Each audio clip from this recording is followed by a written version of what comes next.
So today we are doing the May June 2020 paper 1 variant 1, so let's get right into it. When it says the transition of centrally planned economies to market economies was accompanied by a significant change in the composition of outputs. What was an immediate consequence of this transition? A, it says a buildup of unsold stocks of goods. In market economies, the firms try to sell at equilibrium quantity, so they try to avoid all kinds of excess supply and excess demand. And since the market economies functions on the price mechanism, the equilibrium quantity will mean that the quantity supplied is equal to the quantity demanded, and therefore there will be very less chances of high stocks of goods that are unsold. So A is incorrect. B, it says an increase in exports of goods. Since the market economies at its initial stages would tend to be a bit more pricing competitive because they would be more profit oriented, and since they will be pricing competitive, it will result in a fall in exports, not an increase in exports.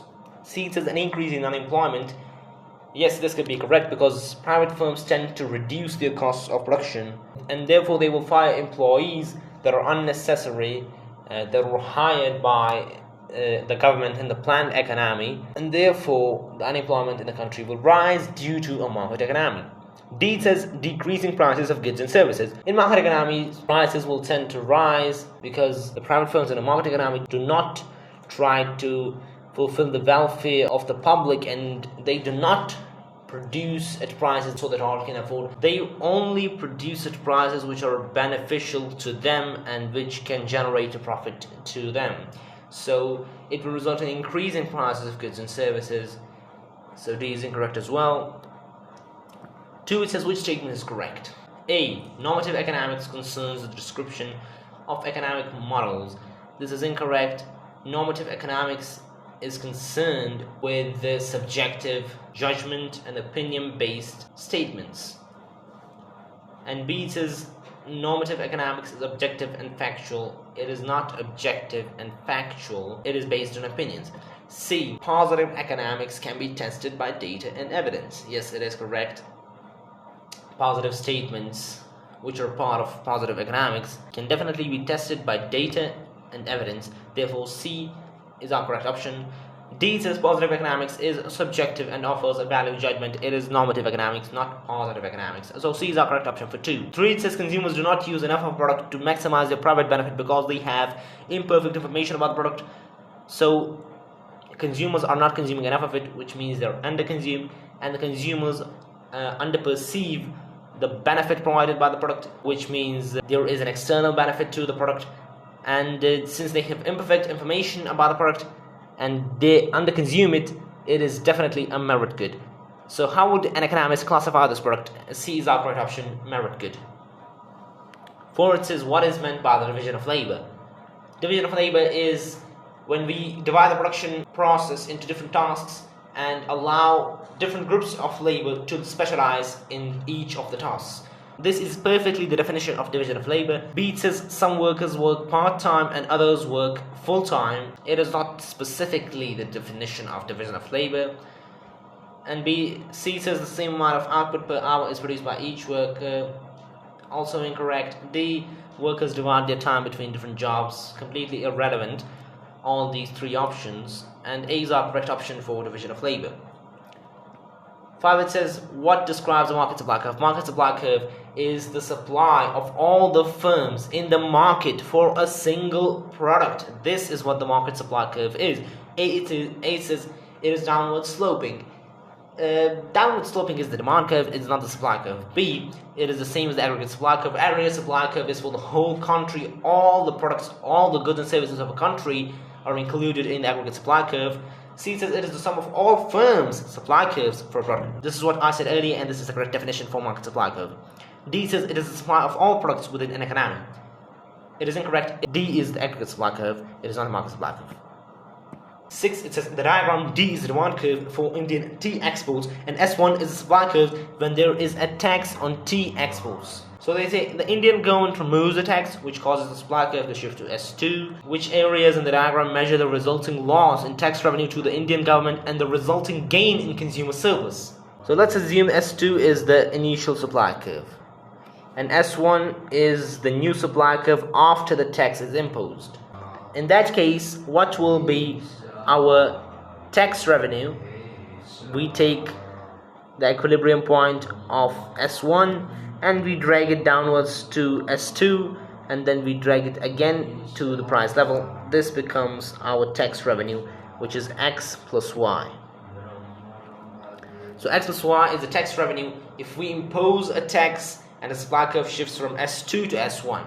But now, since the government has removed the tax, what happens is that this area X plus Y, this becomes the loss in tax revenue. So X plus Y is the loss in tax revenue. And now for the consumer surplus, initially this was our consumer surplus, and let's name it F. And now after the supply curve has shifted outwards due to the removal of the tax, what happens is that this area becomes our new consumer surplus. So the initial consumer surplus is F as we know it, and the new consumer surplus is F plus X plus Z, because as we can see in the red triangle, F plus X plus Z, all these areas are included. Now since F is the common between both the consumer surplus, X plus Z becomes our gain in consumer surplus. So let's see if we can find the correct option. So they say which areas in the diagram measure the resulting loss in tax revenue to the Indian government and the resulting gain in consumer surplus. The loss in tax revenue would be X plus Y, and the gain in consumer surplus will be X plus Z. So therefore D is our correct option. 7, it says, in which market would equilibrium not be achieved at point E if price were above OP? If there is an excess supply in the market, this will push the price downwards back to the equilibrium point, which is E in this case. And what is the exception that this will not happen? That can only be when there is an excess demand, which will push the price upwards, not downwards. So let's see. In A, as we can see, if we raise the price above OP, the demand is greater than the supply. So there is excess demand in the market, and whenever there is excess demand in the market, the price is pushed upwards until an equilibrium is reached. So it will go upwards and upwards and upwards because there is an excess demand in the market. So it will not come downwards, the price will not come downwards, and thus the equilibrium will not be achieved at point E if we raise the price above OP. So A is our correct option. In B, as we can see, if we raise the price above OP, the quantity supplied is greater than the quantity demanded, therefore there is an excess supply in the market, and whenever there is excess supply in the market, the price comes downwards back to the equilibrium point where it initially was. In this case, it will come back to E, so therefore B is incorrect. In C, as we can see, if we raise the price above OP, the quantity supplied will be greater than quantity demanded, and therefore the excess supply will result in a price to come back downwards to the equilibrium point E, so C is incorrect as well. And finally D, as we can see, if we raise the price above equilibrium point, quantity supplied is greater than quantity demanded. Again, there is excess supply, and price will come back down to equilibrium point E, and therefore D is our incorrect option as well. And only if there is excess demand, the price will go upwards.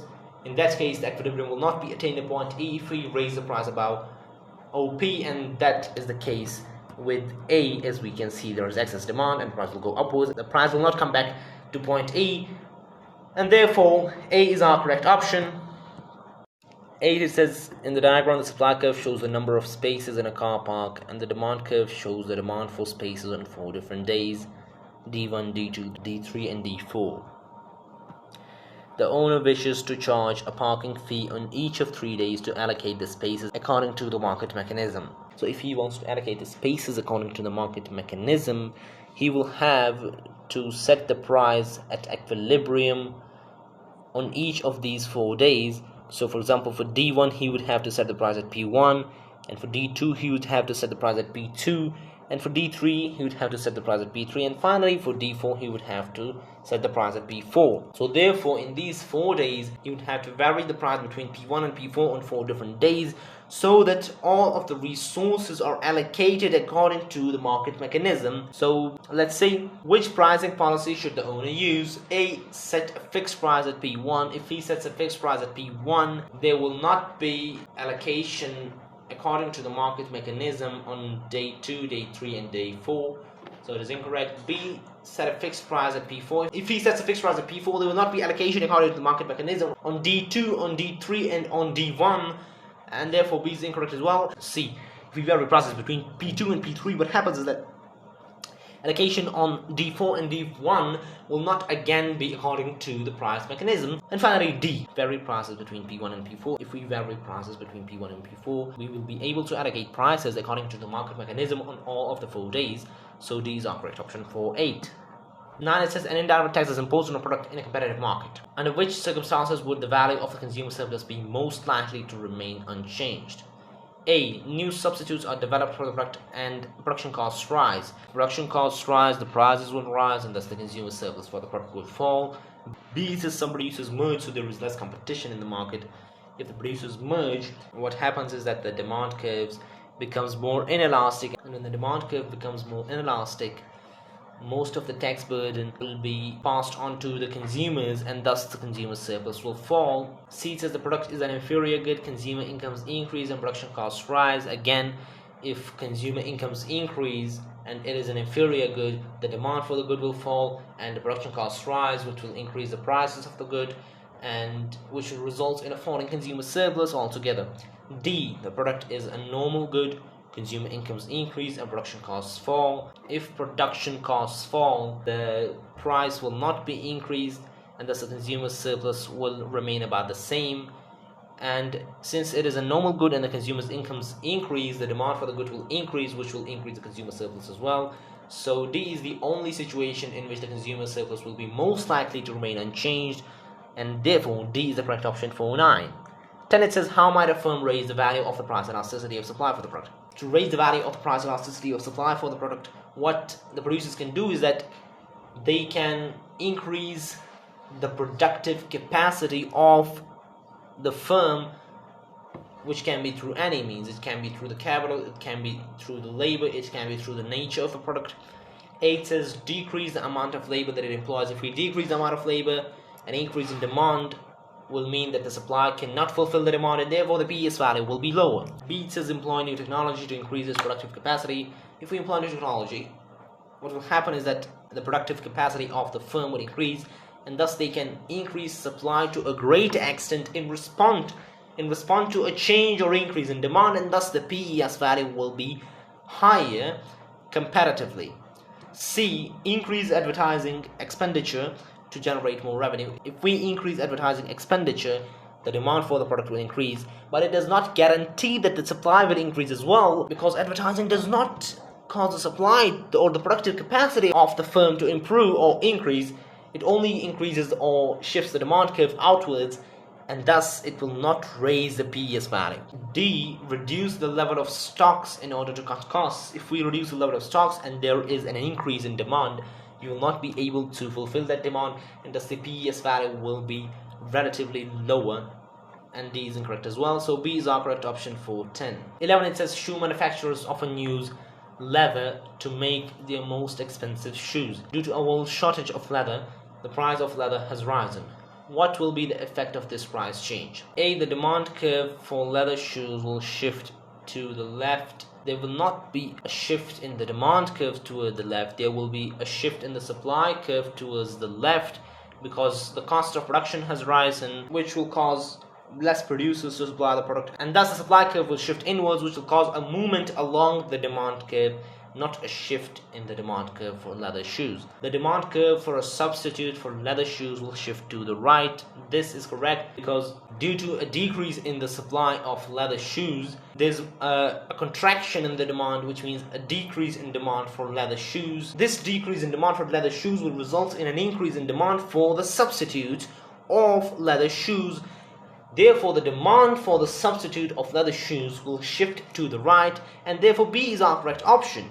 C, it says the supply curve for leather shoes will shift to the right. Completely incorrect. Since the cost of production for leather shoes is rising, the supply curve will shift to the left, not to the right. D, the supply curve for a substitute for leather to make expensive shoes will shift to the right.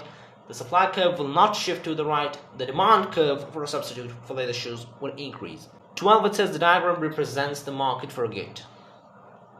Which statement is correct? A, OX represents the price above which no producer wishes to stay in the market. Above OX, producers will still supply the product. It is not that producers will not supply the product.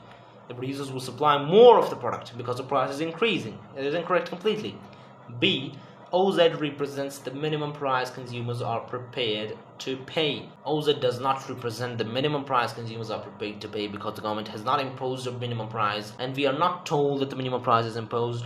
OZ is the price at which the supply is zero. It is not the price at which the minimum price is imposed. C, it says PYZ represents the total consumer surplus. No, PYX represents the total consumer surplus. D, it says XYZ represents the total producer surplus. This is the correct option. XYZ does represent the total producer surplus. So D is our correct option for 12. 13, it says the economics department of a university calculates that the price elasticity of demand for the products of a local firm is between -1.1 and -1.3, which means they are elastic. Which decision could be justified by the research? A, increase prices to increase profit. If we increase prices for an elastic product, what happens? There is a fall in total revenue. Even if they decrease the price and the revenue increases, we still do not know that the firm will generate profit. Because if the revenue increases, there may be an increase in costs as well, which is greater than the increase in revenue, and therefore the profits may fall even if the revenue increases. So A is completely incorrect. B, invest in more capital to increase output. It is not concerned with this research. C, reduce advertising to reduce costs. Again, it is not concerned with the PED. It is not concerned with this research. D says reduce prices to increase revenue. This is correct because we know that whenever the value of the PED is greater than 1 or it is price elastic, if we reduce the price for that product, our revenue will increase, and therefore D is our correct option for 13. 14, it says a specific tax is imposed on a product for which the price elasticity of supply is 0. Which statement is correct?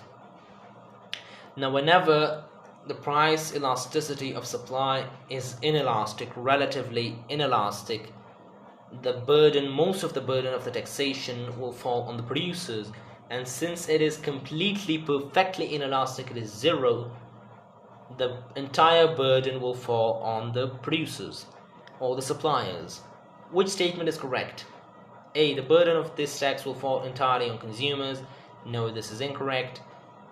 B, the burden of this tax will fall entirely on suppliers. This is correct. C, the burden of this tax will fall mainly on consumers. Again, incorrect. D, the burden of this tax will fall mainly on suppliers. It will not fall mainly on suppliers because it is a completely inelastic, a perfectly inelastic supply curve. In this case, the entire burden will fall on the suppliers. If it was not completely or perfectly inelastic, it was just relatively inelastic, then most of the burden will fall on the suppliers. But in this case, the entire burden will fall on the suppliers. So B is our correct option for 14. 15, it says the diagram shows a market where a government has set a minimum price of OM. Okay. What can be concluded from the diagram? A, at prices above OM, there would be a surplus of the good. This is correct. Definitely. At prices above OP and at prices above OM, both of them, there will be a surplus of the good because the supply will be in excess of demand. B, it says at the minimum price OM, there would be a shortage of the good. Completely incorrect. There will be a surplus of the good, not a shortage of the good. C, price will fall automatically from OM to OP. Price will fall from OM to OP, but with the help of the market mechanism, the function of the market mechanism, price will fall from OM to OP through rationing. It will not fall automatically. D, the minimum price will be ineffective. This is incorrect. Since the minimum price is imposed upon the equilibrium price, it will be an effective minimum price. 16, it says what would supporters of a nationalized public transport service expect to be the most likely outcome from the privatization of train and bus services? So if they are in support of nationalized public transport service, they will tend to present a point that is against the privatization of national public transport. A, it says fewer destinations served by trains and buses. This is a point that is against privatization of trains and buses, so this is the correct option. B, lower fares. It is in support of privatization. C, more frequent services to all destinations. This is again in support of privatization. D, more people employed in public transport services. This is again in support of privatization of train and bus services, and therefore A is our correct option, because it says that fewer destinations are served, and therefore according to these supporters it will not be very suitable to privatize the train and bus services or the public transport, because it will offer fewer destinations if it is privatized. So A is our correct option for 16. 17, it says a teenager received a check of $50 as a birthday gift from her parents. The teenager paid the check into her savings account at the bank. Why is this gift a transfer payment? Transfer payment is a payment for which no productive work is done. It is a non-productive payment. A, it did not involve a cash payment. This is not the reason why it is a transfer payment. B, it transfers money between bank accounts. Again incorrect. C, the parents did not spend their money. Firstly, the parents did spend their money, and even if they did not spend their money, it is not a reason that this gift is a transfer payment. D, the teenager did not produce any output.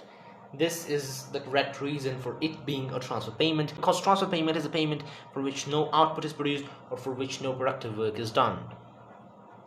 18, it says what is a necessary characteristic of a public good? Public good is non-excludable, non-rival, and non-rejectable. So let's see. A, it has a fixed maximum price. No, it is incorrect. B, it has an opportunity cost of production of 0. Completely incorrect as well. Public good does possess opportunity cost, because those funds could have been invested elsewhere in development, in research, in infrastructure, in education, and in many aspects it could have been invested. So it does hold an opportunity cost of production. C, it is non-excludable. This is correct option, because public good, it is non-excludable. And non-excludable means that nobody can be stopped from its consumption even if they have not contributed to its payment. So for example, if there is a street light, people who pass away can consume the light of it without even paying for it or without even contributing to the funding of this street light. So therefore public goods are non-excludable. D, it is an essential good. It is not necessarily an essential good. Essential goods are such as food, clothes, and they all do not have to be a public good, and it is not a characteristic of a public good.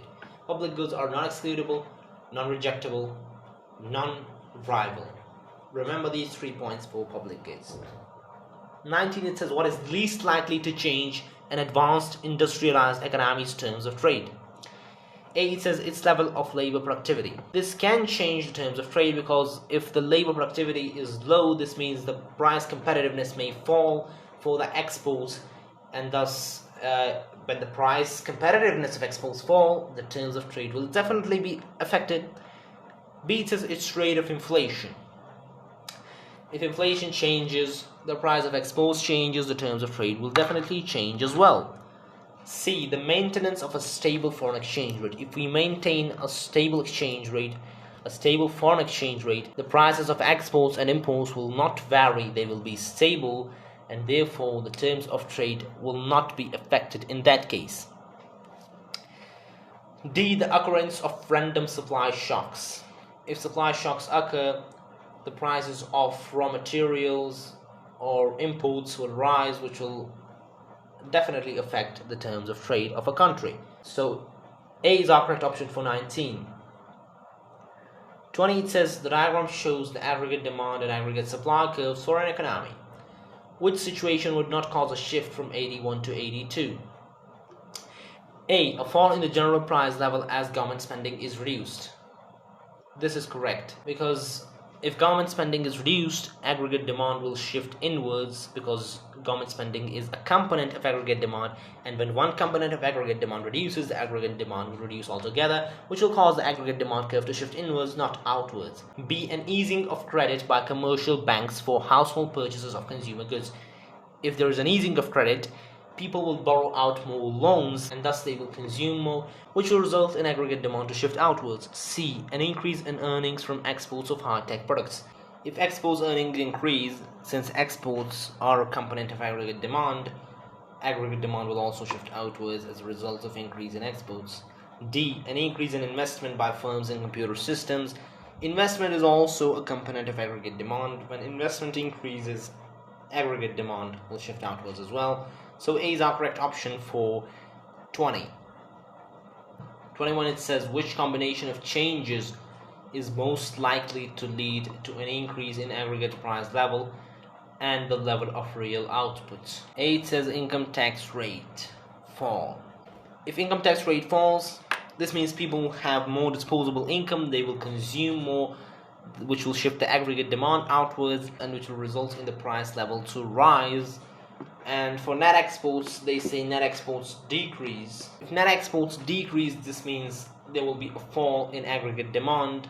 So this means there will be no change in the level of real output and the price level, because the increase in aggregate demand, which resulted from a fall in income tax rate, will be cancelled out by the decrease in aggregate demand due to a fall in net exports. B, it says income tax rate fall, which will increase the aggregate demand and increase the aggregate price level and increase the level of real output within the country. And net exports increase. If net exports increase and income tax rate falls, both of these changes will shift the aggregate demand outwards and increase the aggregate price level and also increase the level of real output, because the aggregate demand will shift outwards as a result of both of these changes, and thus the level of real output and the aggregate price level, both of them will increase. So B is our correct option for 21. 22, country W conducts 50% of its trade with country X, 30% of its trade with country Y, and 20% of its trade with country Z.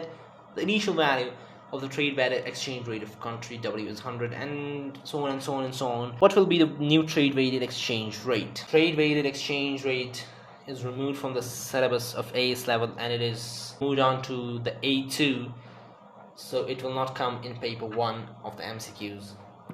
So let's leave it. 23. The table shows the goods balance and services balance for a country in selected years. Between which years did the overall goods and services balance change the most? Now we have to calculate it. From 2015 to 16, the fall in goods balance was -10 because it fell from 120 to 110, so there was a fall of -10 in the goods balance. And from 2015 to 16, the services balance, it stayed the same, so 0 was the change. So -10 is the fall from 2015 to 2016 in the balance of trade. From 2016 to 2017, we can see that the goods balance fell from 110 to +50, so -60 was the fall. And the services balance, it improved from -30 to -10, so +20 was the change in services balance, and -60 +20 will give us a total change of -40 in the balance of trade from 2016 to 2017. And from 2017 to 2018, we can see that the balance rose by 80, +80, and the services balance, it fell by 50. So +30 was the change, because +80 minus 50 is equals to +30. And from 2018 to 2019, the balance of goods, it rose by 10, and the balance of services, it rose by 10 as well. So +20 was the total change from 2018 to 2019. As we can see that the greatest change occurred from 2016 to 2017, which was -40, as compared to other years, which were all smaller changes. So 2016 to 2017 was our answer, which is B. 24. What is not an example of protectionism? No, protectionism means protecting the domestic industry or the local firms from foreign competition or international competition. This could be done in many ways. We can do it by limiting the quantity of imports into the country, which is quota. We can do it by increasing the prices of imports, which is tariffs. We can do it by decreasing the prices of exports, which is export subsidies. It can also be done by the country from which we are importing. If they voluntarily stop the flow of their goods that we are importing from them, So that would be called voluntary export restraint. And there are many other ways to protect the local or domestic industry. So A says export subsidies, it is a protectionism. B, import subsidies. Import subsidies, it is not a protectionism. It is just a step to reduce the imports prices so that it can result in a fall in cost of production. An import subsidy will mean that the price competitiveness of our goods will be much lesser to the imports, because now the imports prices have fallen much further. So B is not an example of protectionism. C, quotas. Quota is a physical limit on imports, therefore it is a form of protectionism. D is tariffs, it increases the prices of imports, is a kind of tax that is imposed on imports, so it is a form of protectionism again. And B is our correct option for 24. 25. What is an expenditure switching policy to reduce a country's balance of payments deficit? One is expenditure switching policies, which does not reduce the overall expenditure, but it switches the expenditure from one type of good to another type of good. For example, if we switch the expenditure from imports to domestic goods and we do not reduce the overall expenditure or the overall aggregate demand, that will be called an expenditure switching policy. Expenditure reducing policy, on the other hand, reduces the overall aggregate demand, the overall expenditure within the country. So let's see. 8 says an increase in budget surplus. If we increase the budget surplus, there will be a fall in aggregate demand, and therefore it will be called expenditure reducing policy. B, an increase in direct taxes. If we increase the direct taxes in the economy, people will have less disposable income, and therefore the aggregate demand within the economy will fall, and therefore it will be classified as an expenditure reducing policy, not as an expenditure switching policy. C, an increase in import tariffs. This could be correct because if we impose tariffs on imports, the prices of imports would rise, which means the demand for imports will decrease and people will take their money and spend it on domestic goods instead of imports. So they switch their expenditure from imports to domestic goods, and therefore it will be classified as an expenditure switching policy. D, an increase in interest rates. If we increase the interest rates, the money supply in the country will reduce, which will definitely reduce the expenditure, so that will be classified as an expenditure reducing policy as well. So C is our correct option for 25. 26. The diagram shows the aggregate demand and aggregate supply curves for an economy. Which changes in subsidies and indirect taxes would have caused the change in aggregate supply shown? So as we can see, the aggregate supply is shifting inwards. So A says higher subsidies and higher indirect taxes. If there are higher subsidies, the supply curve will shift outwards, not inwards, and higher indirect taxes will shift the supply curve inwards. So one shifts it outwards, one shifts it inwards. Both of them would cancel each other out, so it is not the correct option. B, higher subsidies and lower indirect taxes. If there are higher subsidies, it will shift the supply curve outwards, and if there are lower indirect taxes, it will not shift the aggregate supply curve inwards as much. So B is incorrect as well. C, lower subsidies and higher indirect taxes. If there are lower subsidies, supply curve will not shift outwards as much, and if there are higher indirect taxes, it will shift the supply curve inwards very much. So C could be our correct option, because both of these steps will work together to shift the aggregate supply curve of the country inwards. 27. In its recent budget, a government increased defense expenditure and also the amount spent on training that increased the productivity of the workforce. The initial equilibrium point is shown by X on the aggregate demand and aggregate supply diagram. What would be the equilibrium point after these changes? So they have increased defense expenditure and expenditure on training, which means the government spending will rise, and thus the aggregate demand will shift outwards. And since the expenditure on training has increased, which will increase the productivity of the workforce, the aggregate supply curve will also shift outwards. So as we can see from X, if the aggregate demand shifts from AD to AD2, we have two correct options, B and C. And then if the aggregate supply curve shifts outwards from AS1 to AS2, then C is our only correct option. 28, it says an increase or decrease in exchange rates can take place in both a floating and a fixed exchange rate system, but different terminology is used for each system. What is the correct terminology? So a decrease in floating exchange rate will be called depreciation, and an increase in floating exchange rate will be called appreciation. Similarly, an increase in fixed exchange rate will be called revaluation, and a decrease in fixed exchange rate will be called devaluation. So they are saying a decrease in floating and an increase in fixed. A decrease in floating will definitely be depreciation, and an increase in fixed will definitely be revaluation. So in that regard, B is our correct option. 29. In 2018, the United States US government reduced direct taxes on consumers and businesses. What are likely to be the effects of these changes on consumption, investment, and national output? If direct taxes are reduced, consumers will have more disposable income, thus consumption will increase. If direct taxes are reduced on firms, firms will have more disposable income as well, therefore investment will also increase as well. So consumption will increase, investment will increase. Both of these steps will result in the aggregate demand to shift outwards, which will cause the national output of the country to rise as well.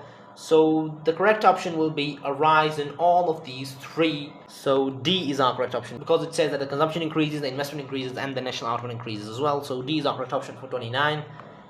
And finally, 30, it says a country experienced a significant fall in unemployment, but its inflation rate remained low. What could explain this? A. Global competition prevented firms passing on higher costs. This could be correct, because even if the aggregate demand shifts outwards, which causes the unemployment to decrease, if there is high competition in the global markets, the producers will not pass on higher costs of production, which will result from employing more people, and thus the inflation rate will remain low. So A is our correct option for 30. B says increased spending on imports had lowered the exchange rate. The exchange rate had lowered, the imports will be quite expensive, which will result in cost push inflation. C says there was a low level of spare capacity in the economy. If there is a low level of spare capacity in the economy, then inflation will occur. So if this is the long run aggregate supply curve, LRAS, and there is a low level of spare capacity and the aggregate demand shifts outwards, what will happen is that the price will rise from P to P1 and inflation will occur. In contrast, if there was high level of spare capacity, for example, aggregate demand was here and the aggregate demand shifted outwards, the price will remain at P and there will be no inflation. But if there is low level of spare capacity and the aggregate demand shifts outwards and there is a fall in unemployment, that will definitely result in inflation to occur. D says wage rates had increased by more than labor productivity. If wage rates increased by more than labor productivity, what would have happened is that producers would have passed on that cost of production, and that would have resulted in cost push inflation. So D is incorrect as well, and A is our correct option for 30. So this was all for today. Hope you understood the paper very well. If you are confused with a particular question in this whole paper, do ask me in the comments, and see you in the next video. Until then, take care, goodbye.